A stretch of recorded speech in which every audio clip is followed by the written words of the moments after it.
Ano ba yan? Napakaanga-anga mo naman. Vic, ano ba nangyari? Nasadya niya akong tapunan ng tubig. Patawad po, ma'am, sir. Hindi na po mauulit. An, siguraduhin mo lang pag uwi ko mamaya galing opisina, nakaalis na yung lampa na katulong na yan. Yan kasi, bago-bago pa lang. Bida-bida na agad. An, ba't nandito pa si Miss Rose? Samantalang si Lovely nakasalubong ko, bit-bit na yung mga damit niya. Kayong mag-alala, sir. Hindi na rin magtatagal. Paalis na din ako. Gusto ko lang kasing malinis ang pangalan ko bago ako makalayo dito. Ang totoo, sir, sinadya ko talaga. Natapunan ko kayo ng bit-bit kong tubig.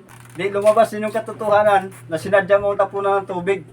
Sir, kaya nagawa ko yon kasi nakita ko si Miss Love na dinuraan po niya yung tubig. Sabihin, tinatago palang galit si Miss Love sa akin. Kasalanan ko rin kasi masyado na rin kasi